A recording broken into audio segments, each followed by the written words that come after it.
Hey Thrivers, you're listening to episode 22. Today we're chatting ethical fashion, letting things go, and delegating the tasks we don't enjoy, along with planning our perfect week. We're learning how to shop smarter for clothes that will last longer, and Kristin Snyder is leading our discussion. Kristin is the owner of Sophie Stargazer Boutique on the 300 block of North Queen Street here in Lancaster, and she is always a joy to chat with, so keep listening.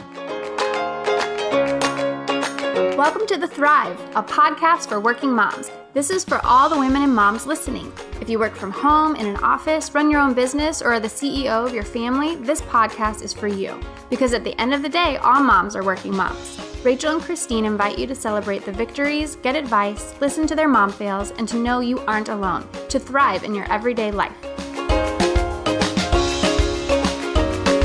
Hey Thrivers, this is Rachel. And Kristin. We are super excited to be joined today by Kristin Snyder, the owner of Sophie Stargazer Boutique. Hi, everybody. Welcome. Thanks for coming and for accepting me and my Adidas flip-flops here. No judgment here. Yes. We were walking into the office and I said something to Kristin about we're having a guest that's talking about style and fashion, and I just love your casual look today. I wore a romper last night to dinner, so I'm back to mom wear right now, but... Well, it's cute on the top, and then it's just nope, Adidas sandals and you have to be comfortable. Well, what makes it worse is that they're from Costco and my husband has matching ones. So, here we are. You wear these when we were at the beach together? You guys could have matched. Well, because I usually wear my $2 Old Navy flip-flops, so... Kristin, I'll be taking notes. Well, thank you so much for joining. Yeah, I'm sure a lot of our local listeners have heard of your boutique or seen it when they're downtown. So why don't you go ahead and introduce who you are and what it is that you do? Sure. My name is Kristin Snyder, and I'm the owner of Sophie Stargazer Boutique. It is a women's clothing store. We're on the 300 block of North Queen Street in the Keppel building, which is a super cool, beautiful space. I was just going to say, it's a beautiful gorgeous building. windows. If I was not married with kids, I would be looking for a roommate to get one of those apartments or something. Because I probably couldn't afford it myself, but it's such a good space. Yes, that would be such a fun place to live. And so how long have you been in that location? So I've been in that location for 2 years, and we've actually been in business for 6 years. Okay. We have First Friday is coming up while we're recording this, and we're celebrating our 6-year anniversary, which is crazy. Happy anniversary! Thank you. Yeah, that's exciting. It was truly in June, but life gets busy, so we're finally just getting around to celebrating. We can celebrate all year. I mean, that'll be great. Yeah, I'm proud of you. So obviously, as a boutique owner, fashion is a big passion of yours. Yeah. I mean, I say I like fashion, but you're in it. How did you get started? Where did this begin? My whole life. I don't even know. So I remember young memories. I remember once being at my grandma's house, and we pre-pack all the clothing to stay at my grandma's, and she put out my outfit to wear for that day, and I was like, those socks do not go with that top, very precociously. And my grandma, that's one of her favorite little stories. But I watched Gem and the Holograms when I was little, child of the 80s, and I used to draw all of the outfits that they wore, but then I would change them. So I was really functionally designing as a kid, and I'd be like, oh, what if the ruffle was here, and what if it was this color, and what if it was like this, and I would just sketch out clothes all the time. I would wake up in the middle of the night and have a dream where I was wearing a really awesome dress, and I would just have to draw it before I could go to sleep. So it's something that has always been on my mind since I was a kid. Were there adults? I mean, obviously your grandma remembers that one story, but did you have adults or family members who encouraged it, or maybe did the opposite? Do you remember people noticing this passion in you? Definitely nobody that discouraged it, which is great. My mom was, she's always been super supportive. So we had those fashion plate things where you could mix and match the pieces of the bodies and then rub over it and make little outfits with it and color them in. So I had toys like that. Yeah. I I had Barbies, but I really just liked making their outfits. I was like, ooh, they're going to go to the mall. So, like, everybody has to have a mall outfit. And then, like, they're going to go to the chapel. They all have to have the chapel outfit. So, I was just styling. Like, I never was like, ooh, this, like, pretended that I was the Barbies or anything. I just wanted to make their clothes. I always liked to do their hair. And, like, that was me. When I got American Girl dolls, it was, like, even more hair to work with. I just loved hair. Well, and I know, because Rachel and I are both moms of girls. My daughter is younger than her, too. But I always hope and pray that I will be able to recognize whatever she's excited about. Yeah. It sounds like it was very easy to tell what you were interested in. Yeah, I was a little obsessed with anything that had to do with clothes. Obviously, it led you somewhere. Yeah. So then what was that transition like from getting a little bit older, this passion for fashion and clothing, to then deciding you were going to open your own boutique, which to me seems like, wow, how do you even do that? So very strangely, I drew my first floor plan for a store when I was in 3rd grade. I like drew it on a paper on the floor with my 2 best friends at the time, and we were like, we're gonna have a store and we'll each have our own section, and this is what it's gonna look like. And I hope that exists somewhere, but I don't have any clue. Like, why would we have kept that at the time? Yeah. Maybe it'll turn up one day. One day. Oh, wow. So fun. So. And then I went through like middle school and high school, and there were so many different things that I wanted to be, because I didn't think of fashion as like a real job or a career. Like, it just didn't occur to me of like, what are you going to do? Be some fancy designer? Like, there's no way that's going to happen. I'm just like a random girl in Lancaster. And so I went through, I loved doing a lot of acting. I loved religious philosophy as something that I'm just really interested in general. So I went through like a lot of ideas of what I wanted to do, and finally was just like, well, I've always been interested in fashion. It's the one thing that was a through line for my whole life. I'm like, let's just see what happens. So I went to school for fashion design, and then I stayed at the same school and did their marketing program, their fashion marketing program as well. So you got both sides. Yeah, so I did both. Smart. Yeah, I did both. Where was this at? Art Institute in Philly. Oh, nice. Yeah. Did you live in Philly when you were at school? I did. I lived in Philly for 8 years. Okay. In Center City. I loved it.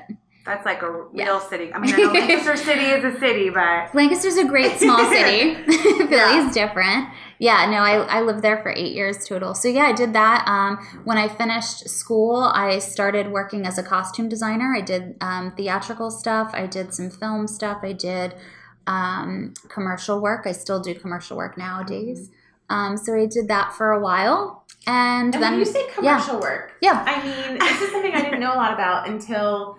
I think just from following you on Instagram and from our interview, like, however many years ago. That was probably like 3 or 4 years ago. It's been a while. Yeah. So, side note here. Kristin was a guest on a podcast I hosted years ago at the Lancaster Podcast Studio. That was so much fun. And it was like my first experience with podcasting, and she was a great guest then. And you come full circle now. It's so exciting. And well, when you said 6 years, like, I think when I had first interviewed you, your store was still over on West King? East King Street. We were on the 100 block of East King Street. Yeah, and so it's so neat to just, as I've followed you on social media, like ever since then, just to see how your store and everything has grown. And when you say commercial work, Kristin does like styling for like legit commercials and like big companies. Like, is LG one of them? So LG is probably my biggest client. I have worked with their laundry division a few times, but mostly I work with their kitchen division because they're all separated now, which is really cool. Kiko baby stuff. I've done a bunch of things with them. So you, in layman's terms, so, pick out their clothes. Yeah. So anytime there is a commercial on television that people have clothing on, there is a person who picks out that clothing. Like, it's very intentional. And I get excited if I see something from like, I'll see H&M or, something my daughter has, and then I feel like I'm with it. I saw that one. Yeah. But what I don't think a lot of people realize is that like little Lancaster here, for people that, have only heard of Lancaster for the Amish and whatever, there's actually a lot happening going on here. Like, where is most of the commercial shooting done? It's I mean, the company that I work with the most is called TC Studios. They're out in Centerville Road, but there are several other really great film companies that do great work around town too. And they're working with these big names like LG. So, it's pretty legit. In this area. That's awesome. Yeah, we did Turkey Hill. We did Hershey Chocolate World several years ago. But there's big companies that are like filming. And I feel, well, growing up, not a fashionable person, but I also, even when I was older, I don't think I realized like how much fashion is an influence and people invest in it, and even that people do it for like personal styling and stuff. And now that I see it, I see the value in it and like how much of an art it is in your eye for how things go together, and just like even improving people's self-esteem and just all the things. Because it's something very different than what my brain is wired to. I am just in awe of it. It's part of why I've loved costume designing, just like you said, like the way that you can bring something out in people. So as a costume designer, my job is to make sure that like whatever you and your character's heart and goals and personality is reflected visually is part of your clothing. And the same thing is true with wardrobe styling for a person or a commercial or whatever. Like, how do we visually reflect those values or whatever you're passionate about visually to the world? Because you can say all you want, like, oh, well, people shouldn't judge me by whatever I'm wearing. But the reality is we're just humans in this society. And so we're going to make assumptions about people. That's natural. That's how our brain is wired. So the better that you can like put out the assumptions that you want people to have about you, or put your true heart visually on you, the easier that is to break down barriers and be able to connect with other people. That's so true. And I also feel like in the whole costume realm, you have mentioned to us before we started recording you have some experience in like the medieval costuming. Yeah, I'm super nerdy. Intrigued by that because I mean, there's a lot of history. Like I always thought it was fun back in middle school. I think it was in middle school for me. There was like a medieval day because we were studying something along those lines, and everyone had to dress up. And some people were like so embarrassed and shy to do it, and they just did like the bare minimum. And like I went all out. I enjoyed it. Like, I love it. I'm gonna see pictures. I don't know how like accurate I was with like the clothing and like the time period, but I feel like if that's something you're into, then that's probably like a big part of it is like figuring out like what people really would have worn. And like I enjoy going to the Renaissance Fair and like the legit people like in character who will have like the pouches with for their money, you know, instead of like, oh, let me get my purse out with my wallet. All like, the detail. Yeah, the people that have all the things. So tell us about that. Yeah, I love that. So I'm super nerdy. I'm a member of the Society for Creative Anachronism. It is a worldwide organization based on learning about the history of the Middle Ages through doing and not just through books. So this is not nerdy. This is very, very cool. So I was very self-conscious about it as a kid. Less so now. Is this what they do in the movie Role Models? Only I think they call it like layer, like live. That's LARPing, and that's a little bit different. But there is definitely crossover. This is all new for Rachel and I. So the difference, the probably the easiest way to think about it is, so it's kind of like the Renaissance Fair, but it's a bigger time period. So we're 600 to 1600. So not just the Renaissance period, and anywhere that existed in the world at that time. So like Indian, Asian cultures, like all mixed through. And we're not playing characters, right? So it's just me, like I am right now. I'm just probably wearing a funny dress from the 13th century while we're sitting and having a chat. And you can learn about anything you're interested in as it pertains to that entire time period, which is cool. So if you're into like brewing and meads, you can like do things like that. If you're into music, you can get involved that way. For me, I obviously have a love of fashion, and I think a lot of it did come through that as well, like a lot of the development of that. So I go to an event each year and take a bunch of classes. So one year I was like, I'm going to learn about this specific period. I'm going to learn about Flemish working class dresses, like very specifically. And I took like 10 classes.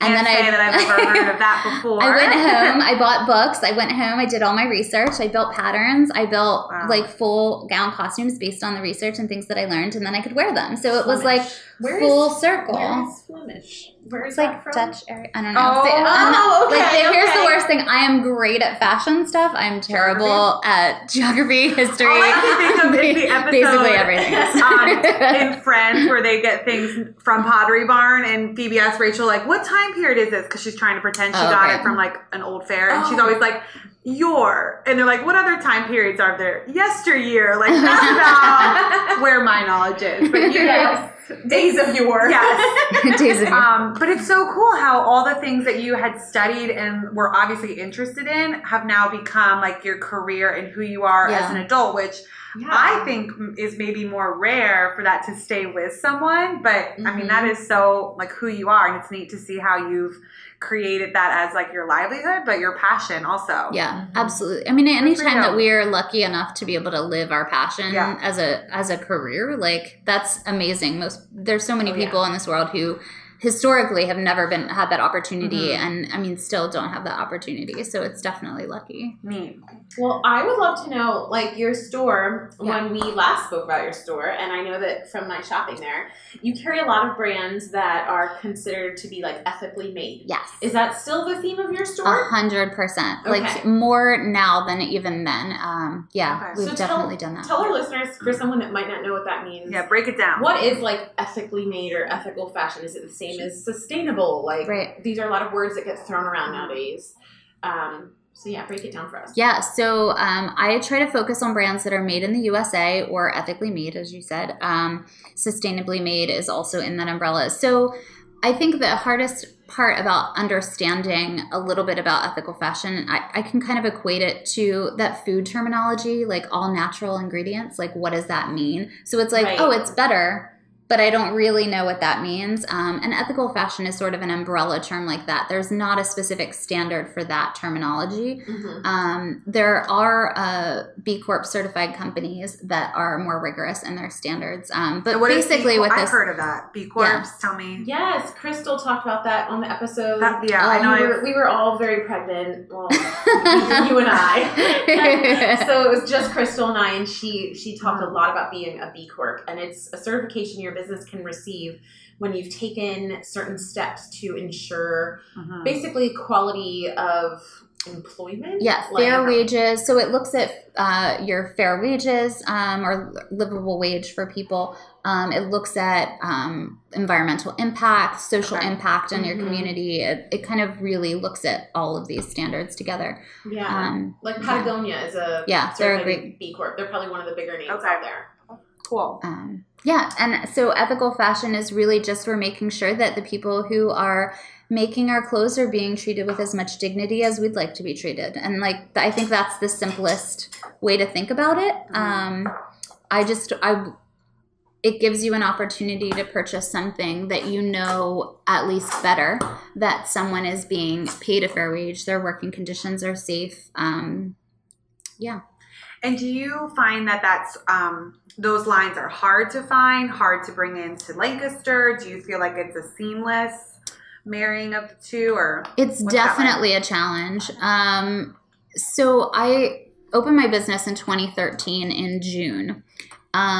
In April of that year, so a few months prior, the Rana Plaza collapsed in Bangladesh, which was this huge sewing factory. It killed lots of women because primarily in manufacturing, women are the people who are making our clothes. And children. And children in some places, So when that happened, there started to be a more significant movement. It's termed Fashion Revolution, or there's an organization called Fashion Revolution that really started pushing for better standards within the industry of manufacturing. So once that was sort of on my radar as a thing, it wasn't really something I remembered thinking about before then. I had lived in Hawaii for a few years, so I was very much on like eco-friendly stuff, and I know USA Made is good, but this whole ethical fashion thing was a very new concept at that time for most people. Certainly there are people within the industry who've been fighting for that a lot longer. But so that kind of came on my radar, and the more I learned about it, the more, and like the dangerous working conditions in so many places, the more I felt a responsibility that like if I'm spending, literally thousands of dollars on clothing, how do I want to spend my money? Like I want to make sure that somebody is safe that's made this item for me. So I felt more of a responsibility to bring that stuff in. And it is a challenge because most companies that are larger companies are made overseas. They do a lot of outsourcing. And slower fashion, as is now the common term for a lot of this stuff too, slower fashion is by nature slow. So you have to order way in advance a lot of time. The styles tend to be a little bit more simple, less trendy because it needs to be longer lasting. It is more expensive price point because we're making sure that people are being paid fairly and treated fairly, and that takes a lot of other systems in place that cost money.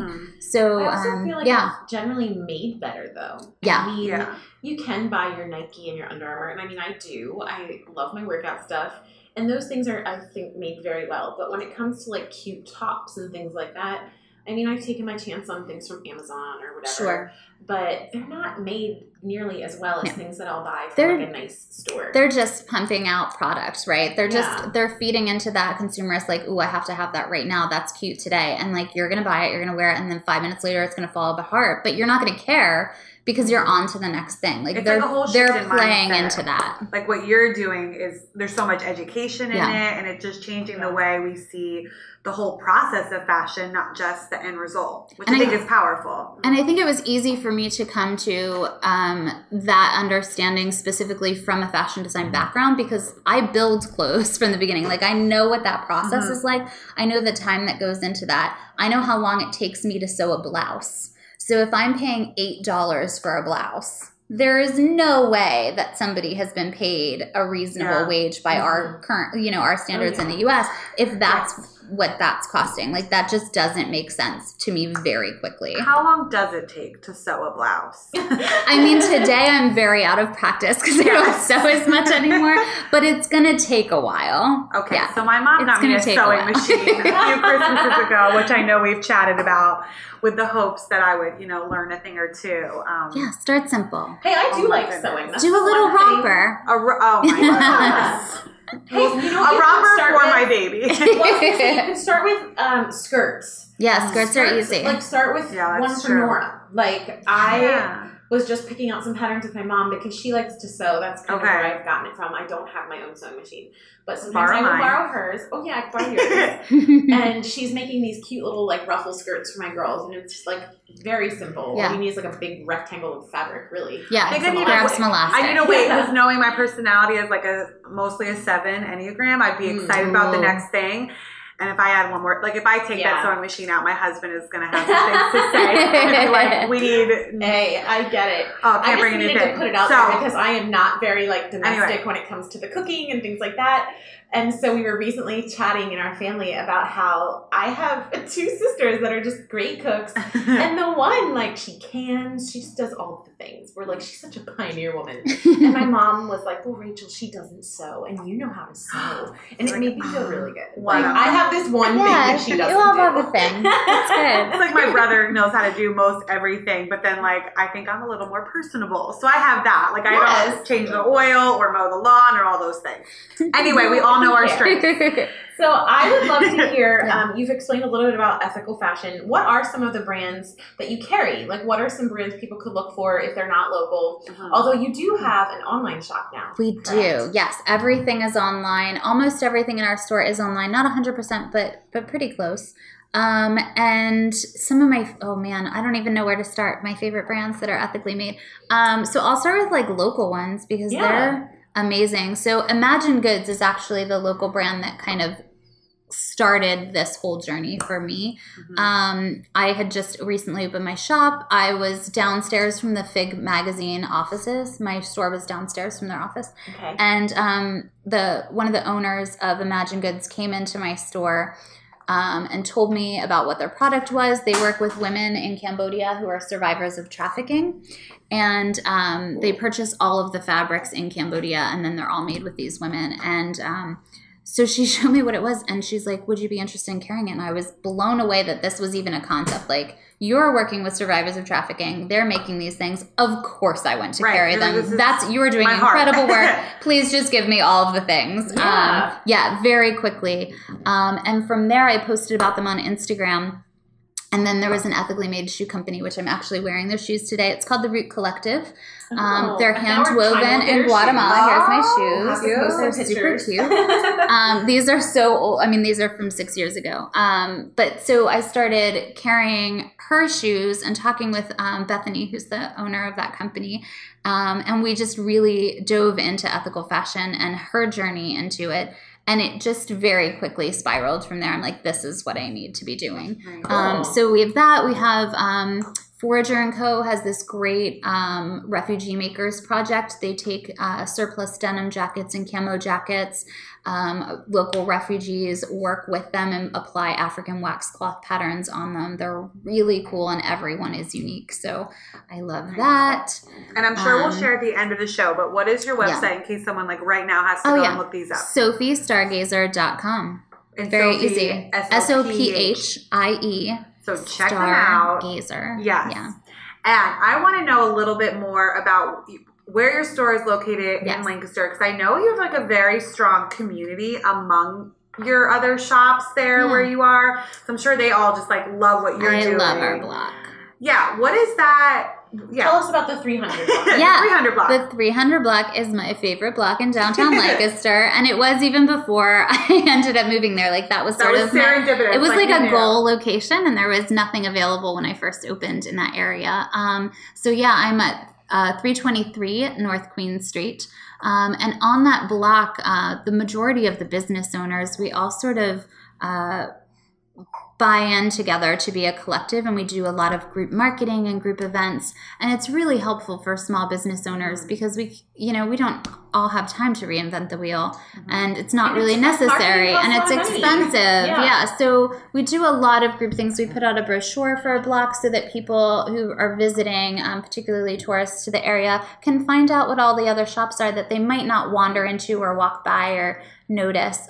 So that's great. But yeah, we do a lot of planning together for community events, for promotional items and things like that. It's really fun. Yeah. So if you have a chance to get downtown, obviously check out Sophie Stargazer, but on that same block you'll find that's where and we have an Instagram too. We're right by there. A lot of neat stores are on that block. Yeah, the 300 block has an Instagram. It's at the 300 block, I believe.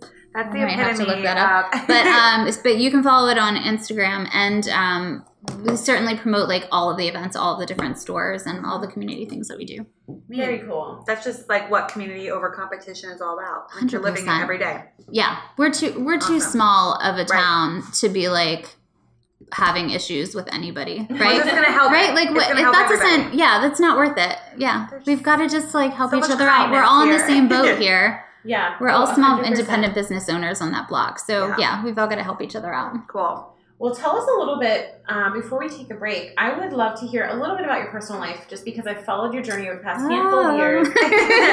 we have a lot of moms on our show, or a lot of the people that have businesses. We'll talk a little bit about the juggle, because it is, like, whether you're a mom or not. Like, you have been juggling your store, along with, like, the styling and the commercial shoots, and having a relationship, a new one that I hear has been going really well. So, and she's smiling so much. There's a lot of happiness. Yeah. So tell us a little bit about that. Like, how do you do it all? Like, you've also hired an assistant. Is that right? Yeah. So I'm starting to build a team, because the reality is you can't do it all, right? That's like an absolute myth that we've been fed. Like, we can have it all. We can do all the things. And like, you can't do all the things yourself. You have to prioritize, and you have to figure out systems that work to do the most important things to you. So yeah, I mean, it's a struggle. It's still a struggle for me. And, so having an assistant has been amazing. So I just started outsourcing. This is my new thing now. So I have hired an events coordinator. Her name's Miranda. So she is handling events, because that for me is something that is super stressful. I love hosting and having events. I don't like planning them. I'm always nervous nobody is going to show up. I just get like very worried about it. So when I was looking at how to change my business so that we can grow more, I can't do all of the things. So I always say we when I refer to my business. It's really just been me for 6 years. But you have this vision of a team, so it's we. I just like that like term. I think is more comfortable for so many small business owners. I think a lot of us do that. So to grow my business from where it is, I have to start letting go of things so that I can focus on things that are better for me. And one way to do that is to outsource the things that I don't like and other people are good at. So Miranda is amazing. She's just out of college. She has done events coordination stuff previously. And I just had a lovely conversation with her about her goals and my goals, and was like, well, let's give this a shot. And so far, so good. So that's really cool. And then I just hired somebody. Sarah is now at my store, and she will be the in-store person. So she's going to help with tagging and steaming inventory and doing inventory counts and customer service. In January, I was feeling super duper overwhelmed after I came back from a trip to Cambodia. And so You say that so nonchalantly. No big deal. Just Cambodia. Like I go to New Jersey. Cambodia. Oh man. So I was feeling super overwhelmed and like I needed to focus on my business. It's the slowest time of the year. So I cut back my store hours. I've always done 6 and 7 days a week.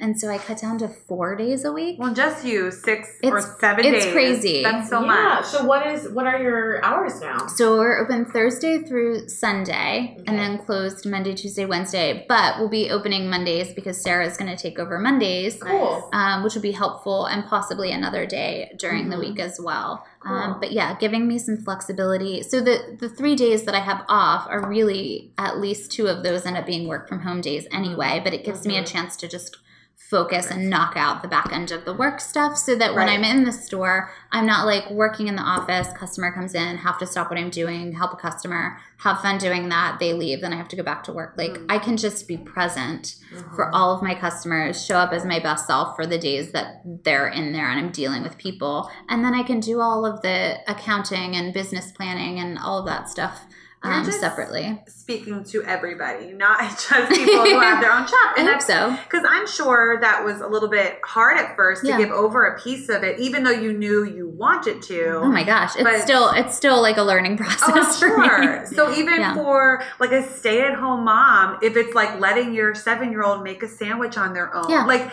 you're just relieving some of that pressure from yourself to free up your mind and time. Or using like Instacart for your groceries. Like if oh my god, I love Instacart. Right. Yeah. Like I use Instacart, and my mother-in-law recently told me she thought that I was lazy for doing it. And you're smart. Oh my gosh. No. I just about had I really bit my tongue, guys. No, you're good. And I think it's just a generational thing. I think that my mom would probably say the same thing, but maybe in a nicer way. And she, just feels like, oh, why can't you get that done by yourself? I think there's so many. But you know what? I hate doing it. I don't like grocery shopping. So if I can go online and have them delivered, it helps me stick to my list. But also, like you said, it's delegating. It's taking something off your plate, like the actual lugging all my kids to the store and putting all the things in the cart. You know, I do it buying Costco, 17 other things that you didn't plan on buying anyway. Yes. And at Costco, like when you've got 2 kids in the front of your cart and 1 kid in a baby carrier in the cart, where on earth do you put all those giant boxes of things? Too much. One of those flatbed things. Yeah. So if there's something you hate doing, I am all about, if it's in your budget, if it makes sense for you, like find a way to outsource that. Absolutely. Yeah. I mean, and if your 7-year-old is making a sandwich, no, it's not going to be the perfect sandwich that you would make them, but it's going to be fine. And they're learning a valuable life skill, and that is acceptable. Exactly. And you can let go of that. Let go. And just move on with the things that she can't do on her own. Like, and I know we talked about that a while ago when we first met Kristin, and you were just discussing your desire to delegate things, and you said the same thing then of I want time to do the things I love, which I'm sure even does include every now and then spending time with your significant other. And oh my friends. gosh, yeah, so, occasionally, occasionally, that happens. But letting some things go, even though it might feel hard, or especially for us people that like to have control over things, but then you realize on the other end, wow, look at all the stuff I'm gaining from that. Yeah. We need to be able to say, and it's something that I really had to learn. I need to put the value, what's the value for me is in relationships, right? It's in community, it's in relationships. And if I'm burning myself out doing accounting, I'm not showing up for my partner, I'm not showing up for my family, I'm not showing up for my friends and their time of need, or just to be present with them, I can't do that if I waste all of my energy, or not waste, if I put all of my energy into these things that I don't love doing or I'm not great at or whatever. I can't be 100% for everybody else. So to do that, I need to let go of something else, because that's, I mean, it's really balancing as best you can. So true. And we say that like it's, just let things go. But I know you were sharing with us even about a past relationship that maybe wasn't, or definitely wasn't the best for you. Yeah. These are hard things to let go and to get past. Do you have advice for anybody listening that maybe knows like, that's the thing, but they are having trouble letting go? Yeah. I mean, that because oh my goodness. I said something about personal life, then we got talking about personal assistance. Which we all could use. I wanted to know about the boyfriend. Yeah. What was your question? I mean, just like advice, or what were your thoughts for someone who, whether it is maybe a bad relationship or a task they don't enjoy, or like, what's the first step of letting that go, opening your hands and saying okay, or walking away? Yeah, I think you really just have to. I mean, for me, I don't know what anybody else would do, but for me, I just really had to sit and take some time and space to prioritize what I wanted my life to look like. And I think we often like are doing our things, so we really get caught up in like, I have to do the groceries, and I have to do this, and this is what we do, and this is the thing. And I think you have to take some time and be like, okay, so for me, what would my perfect week look like? You know, take a moment and just be like, what would that look like if I could do my job? Like, obviously, I would love to just travel the world, but if I could also have a job and earn income and spend time with family and live here, what's the best way that would be? Like, what's the best way to look like? And start looking at those things, like what's stopping you right now from having that best week. And that's a great place to start figuring out what to delegate. Like, what is giving me the biggest stress? And one of the ways you can look at that is if you're trying to delegate things, whether it's in your home or whether it's in your business, if you can say, what am I consistently dropping the ball on? Like, every single week, getting to the grocery store is the biggest pain in the butt. Or every single time I have to do an event, I am freaking out. I don't remember to do my marketing on time. You know, what does that look like? That's a pain point for me. So that's the perfect thing to say, you know what, maybe that's not a task for me to do. Maybe somebody who's better at that can do it. Maybe Instacart is better at that. Maybe hiring somebody to take care of events that loves doing events is like, oh my God, let me do that for you. Like, awesome. They're going to do a better job at it because they're going to enjoy it. And you're going to be able to have that time to focus on the things that are more important to you. So you're dropping some serious truth bombs here. Like, what does your perfect life look like? Even for some, I mean, I feel like I've got things together for the most part, but still, you know, taking a step back to analyze what's going on in your day-to-day life, because maybe there's something I'm not even seeing that I could get rid of or change. Truly, like, if you try to think what's a perfect life, like, I feel like that feels so big and overwhelming. And if you're like, if I could make next week be the best next week that it could possibly be, what would that look like? What would my day look like? Where would I be working? Would I be working from home? Would I go out to coffee with a friend? Like, just literally sit down and say, like, this is exactly what I would love. This would be amazing. And then figure out, I mean, it's not that easy, right? Like, I want to be like, figure out how to do it. But, like, it's not simple to do that. It's like, I would love to be able to work from a beautiful space and have dinner with my friend and see my boyfriend once a week. And, like, okay, so then, like, let's pick a day to do this. Let's pick a day to do this. Yeah. And to do that, what do I need to let go of? I feel like, and I mentioned this probably before, Rachel Hollis talks about, is it her possibilities list? Like, where do I want to end up? And then, well, in order to do that, I have to be able to do this. And in order to do that, I have to do, and, like, breaking it down all the way to, like, what's the next step? Maybe it's called, like, her next step. I'm not sure, but that's what you're saying. Her book right now. Is it which one is it? I remember her talking about it in the video, or that movie she did. Oh, so just like, you have this far off goal. Okay, I'm not sure if it's in that. So there's this thing I want to accomplish. Well, what do I need to do to get there that I can do right now? So maybe you know, like you're opened up your shop. Maybe I would love to have my own brick and mortar. Well, I'm not ready to do that tomorrow, but what can I do tomorrow? Yeah, you can create a plan, and you can do most of the time. There are steps that you can take. Mm-hmm. So my big, I have it on my bulletin board in my office right now. My biggest stress is always finances. Like, who isn't stressed about finances?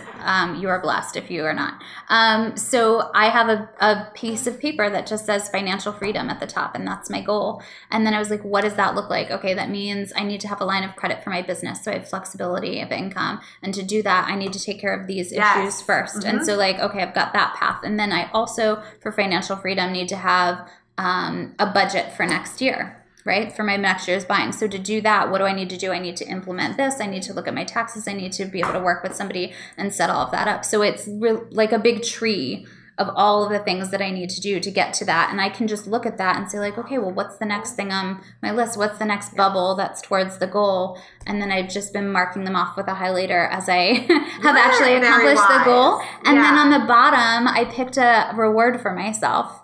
So anytime you're working your ass off, you have to, excuse my language, you have to be able to, you have to be able to reward yourself, right? You're working hard. Mm-hmm. So my big goal is I just love spending time with my friends. So my big goal is once I accomplish all of those items, I'm going to have a dinner with 8 of my friends that have been instrumental for my business. And that's like a treat for me. And I can spend time with people that I loved. And that's a way that I would love to celebrate. But it can literally be like, when I finish this goal, I'm going to eat a pint of Haagen-Dazs. Like, you can pick whatever you want, whatever like speaks to you. That's awesome. And I feel like getting things down on paper helps too. Like, if you feel like you're stuck, if you feel like you're in a place where you're like, how am I going to get to my goal? Like, sometimes just getting those things down will help you. It gets it out of your head. Yeah, it'll get it out of your head. It'll help you figure out like what you need to do to get there. But also, having a goal, I feel like not only like helps keep you motivated, but like if you're in a negative place, a goal can really shift your mindset. Like, I might be in a crummy place now, but I'm going to do X, Y, and Z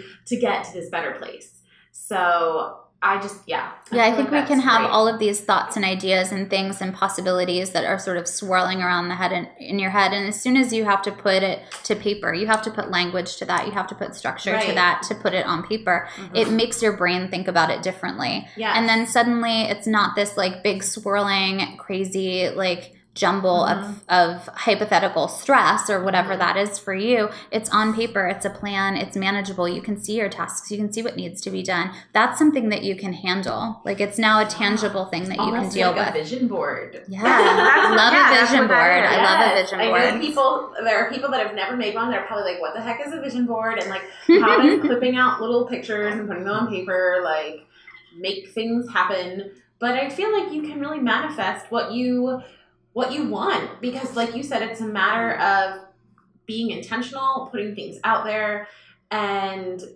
I thoroughly believe in that, like, what you put out, you will receive. So if you're putting out the hard work, and if you're, if you have this vision and you're putting it on paper and you're following the steps, like, it's going to happen. So I think a big part of a vision board is just getting it out there, because it's the same idea of like making a plan. It's just more visual. And it makes you think about it differently, because it's one thing, like, your goal could be like, oh, I want to have a perfect life. Your perfect life is different than your perfect life. It's different than my perfect life.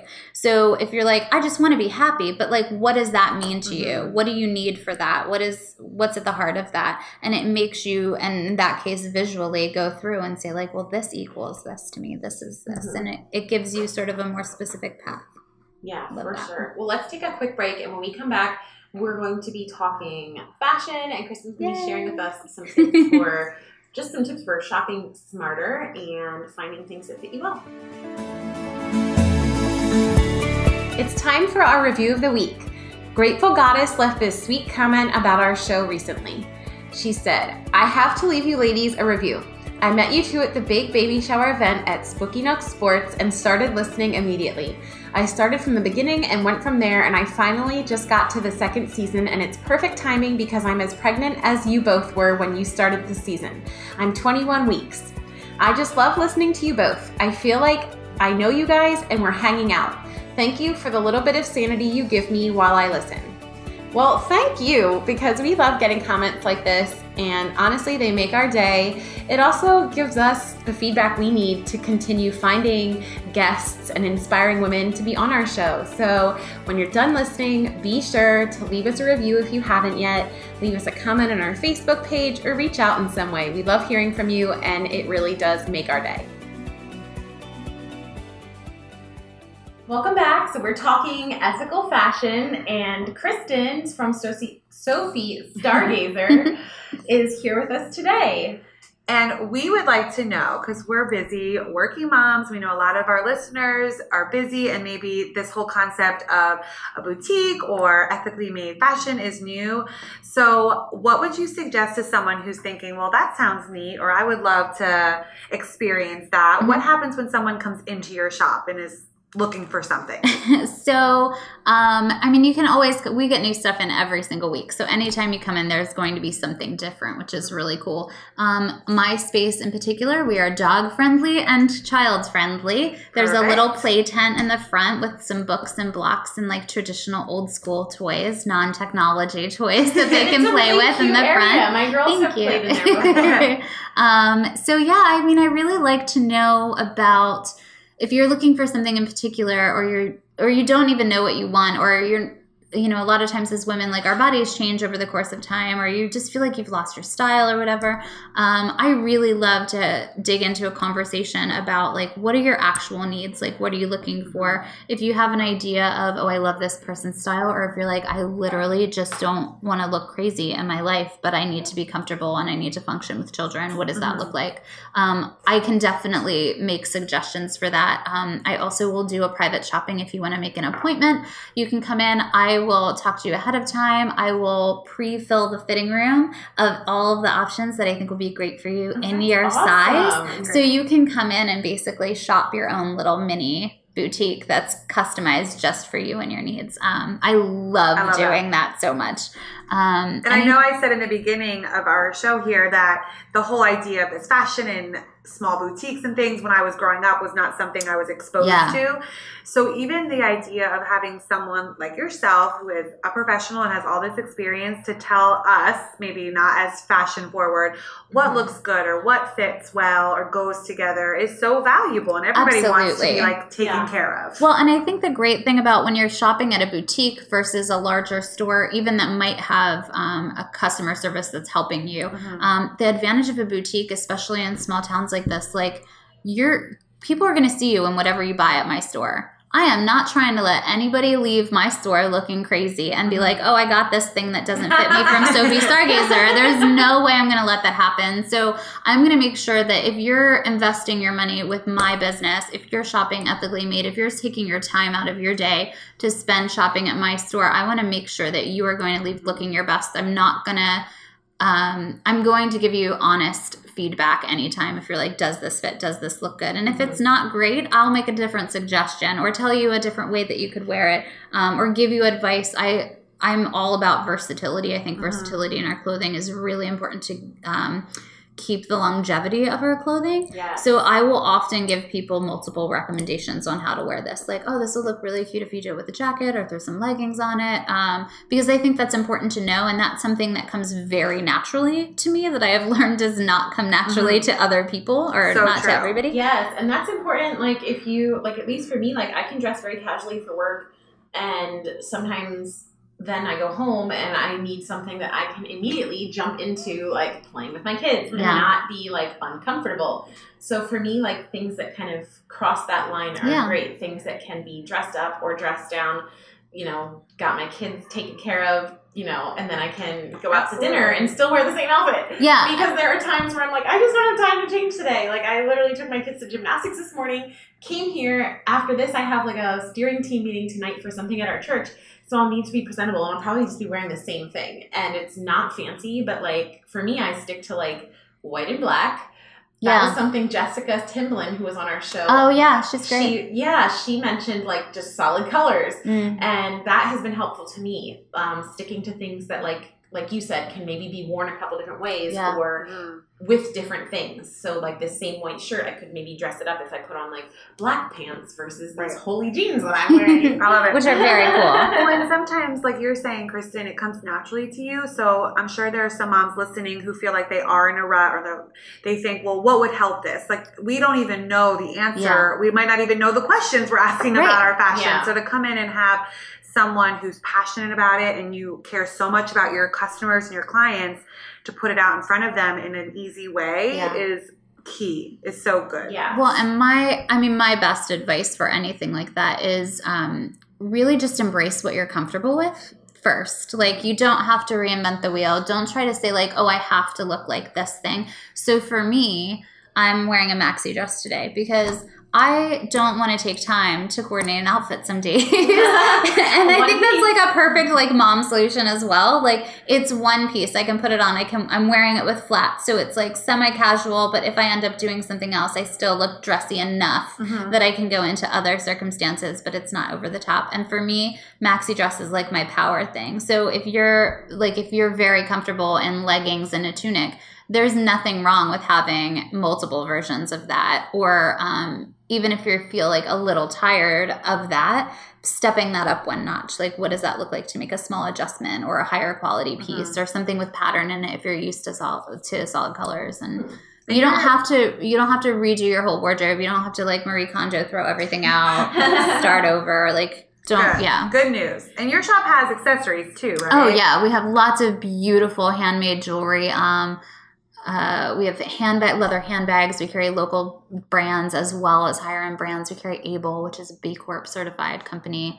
Do you still have Liz riding bags? So at the moment, I do not, because we are sold out. But have been talking with her. I'm so excited. She's doing so well these days. It's amazing. Her brand has really grown exponentially since like I stalked her on Instagram 6 years ago and was like, please bring your stuff in my store. And she's like, I'm so honored. And now she's like blowing up. She's doing a great job.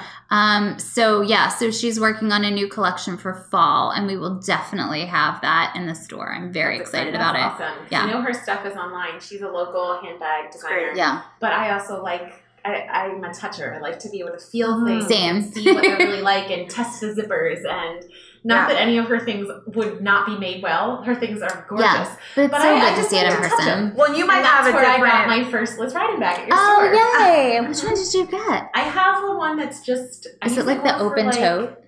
No, it's like it's a silver bag. It's like silvery gold. Yeah. Strap. That is old school. I know exactly what it was. Yeah. That was like... But like you're saying, it lasts. 2014 maybe. Oh yeah, that's great. I mean, and that's the thing. Like, it should last, right? Like, bags shouldn't only last you a year and then break and throw it away or whatever. Like, we don't need to be disposable. It may cost a little bit more money, and in the initial purchase.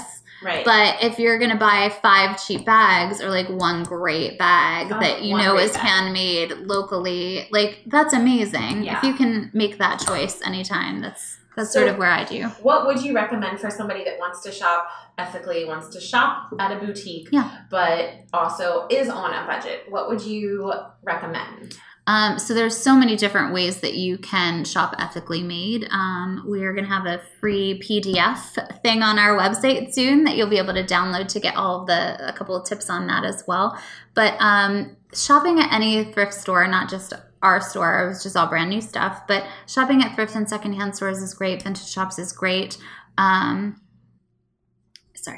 Nope. Real life. There's also been like a little bug flying around here. The baby's finally sleeping. I should put it out there. My coffee is just about done, but I have not been slurping it. It was the baby. So, disclaimer. I mean, this podcast is by moms. You guys should know by now. So finding some secondhand places to get good pieces, and like you just shared, having one good bag instead of several. And I think too, it's just getting yourself into a store, into your store, seeing what's there, and just starting small or with one piece that you love, and you wouldn't steer someone wrong, so they know it's going to last. And there's nothing wrong with having a budget. I think we're always like, I'm budget conscious. You know, we're like, I have to work with it. We almost all of us have to work within budgets. Like, that's not surprising or new or anything that you should be embarrassed about, being able to afford or not afford something.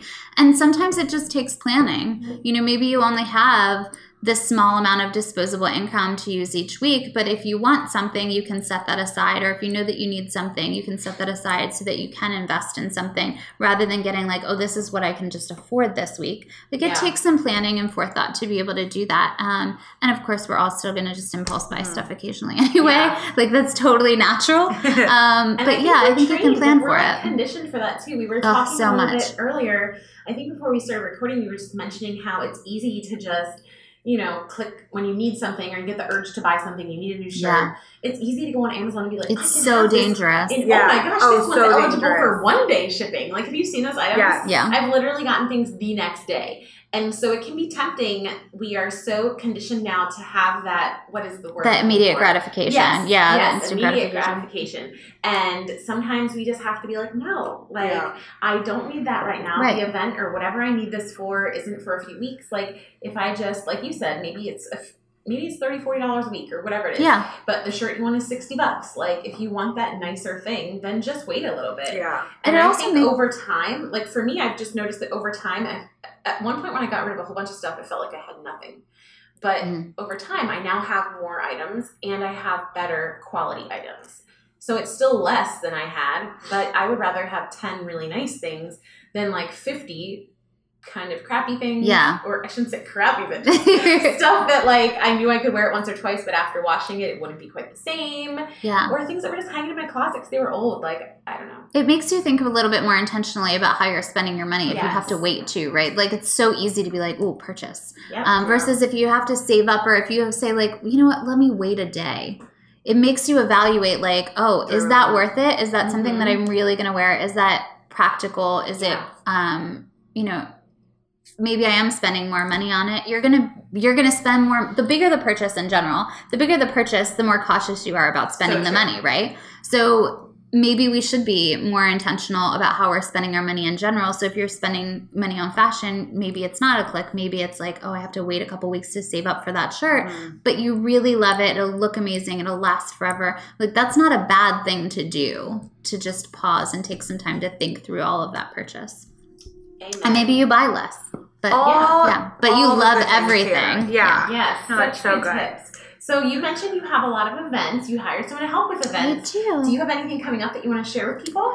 So this first Friday is our 6-year anniversary party. We have that coming up. Every first Friday is going to be a Zodiac birthday party, which I'm really excited about. Ooh. This has been so fun.